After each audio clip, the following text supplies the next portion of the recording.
It is my pleasure to be with Tim Brown, the Executive Director of QCA, the Quality Certification Alliance. Tim, how are you, man? I am doing well. How are you, Jeff?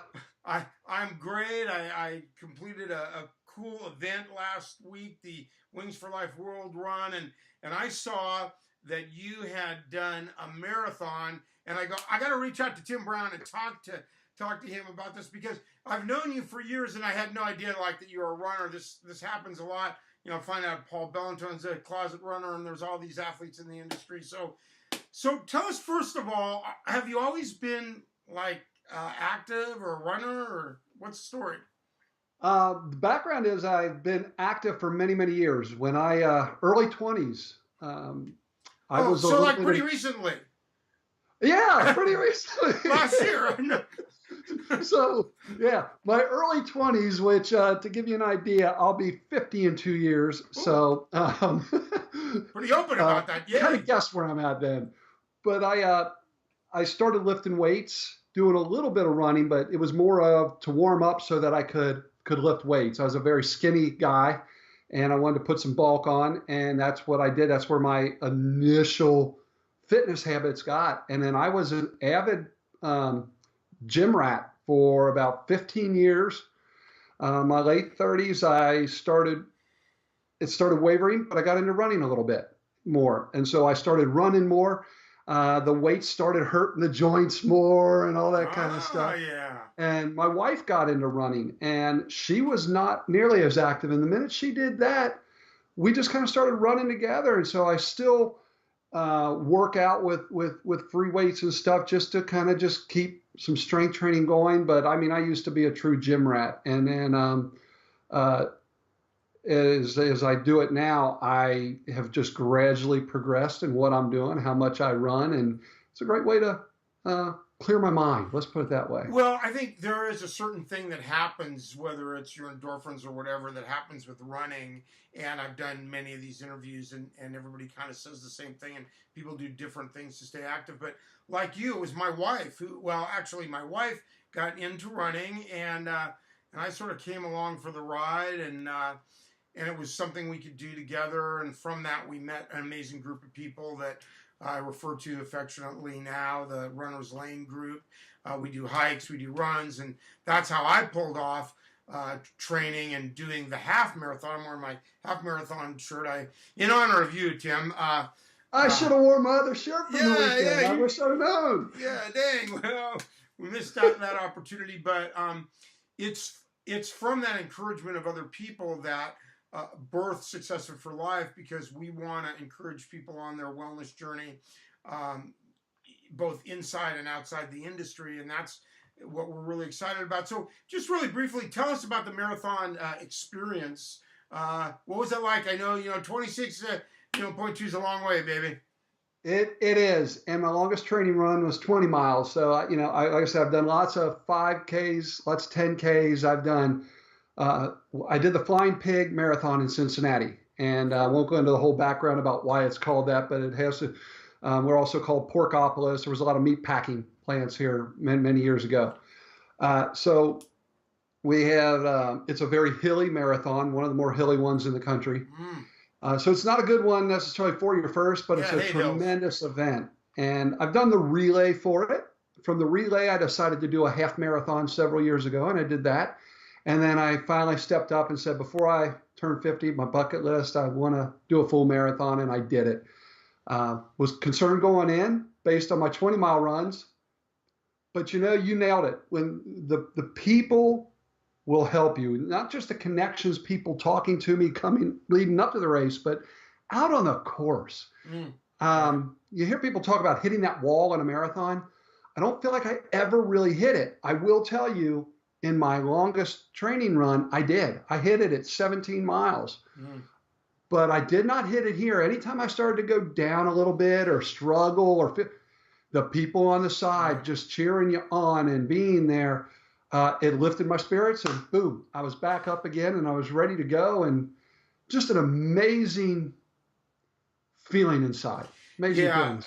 yeah, I totally get it. And Runner's Lane, we have a training schedule, and we had from these two small running stores in our community over 70 people do the LA Marathon not that long ago, and that's quite a lot. And we have an aid station at mile 22, and we take care of our people and other people with the rollers and all kinds of food and things, and just was such a blessing. I have a video, a short clip of what happened at mile 22, and just I saw it. yeah, it's really amazing. I mean, it's special. So that's the core of Success Fit for Life.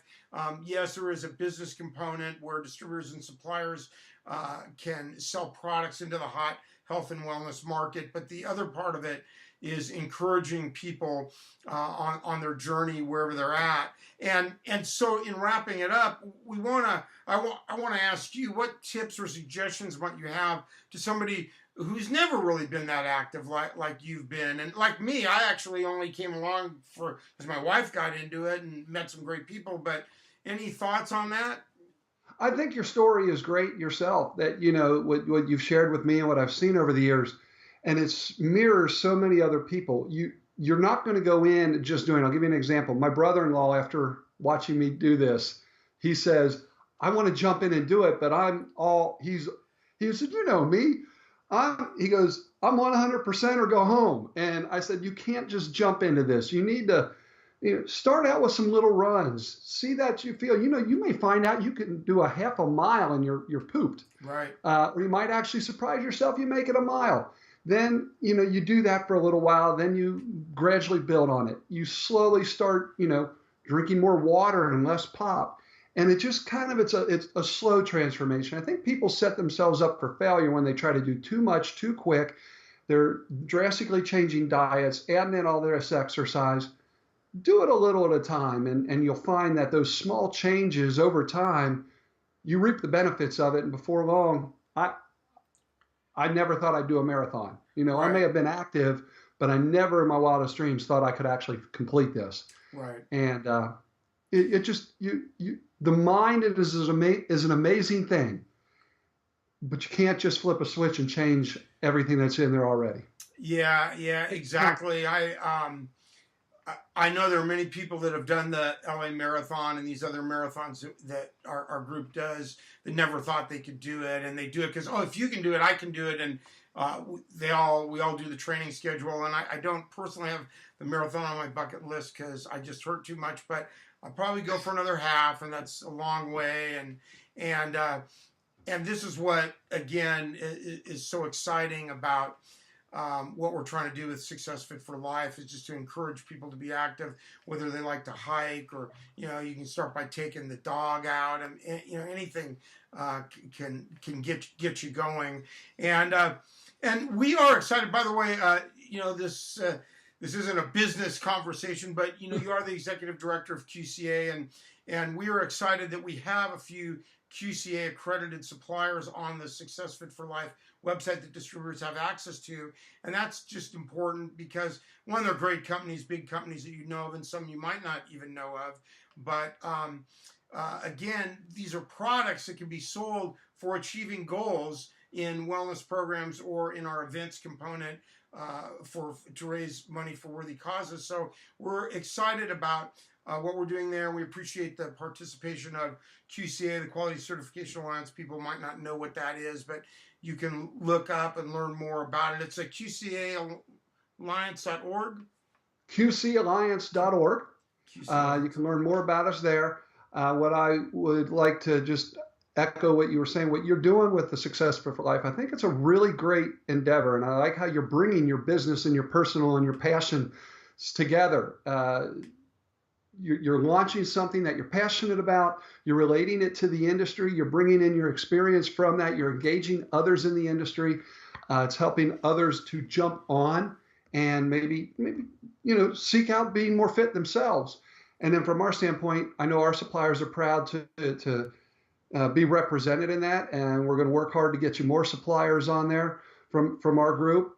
And the fact that they represent doing things the right way, and that's in a way that takes care of the end buyer, it kind of meshes meshes with what you're doing and trying to take care of your own personal being as well as others by getting them to take care of themselves. So it's Right. it's a nice little relationship there. Well, yeah, you're absolutely right, and I think in this marketplace, we'll kind of wrap with this is it's a challenging marketplace, and so distributors that aren't able to maybe bring something different to their clients, if it's just about the widget, it's going to be challenging because end user buyers can buy that widget online, and then they don't even know about the product safety or what inks are being used, or that's another whole topic. But we will close with that. And if anyone wants to learn more about Success Fit for Life, they could email me at Jeff at allamericanmarketing.com, Jeff at allamericanmarketing.com. And hey, thanks so much for your time, Tim. I really appreciate it. Hey, thank you very much, Jeff. I appreciate the time, and best of luck with Success for Life.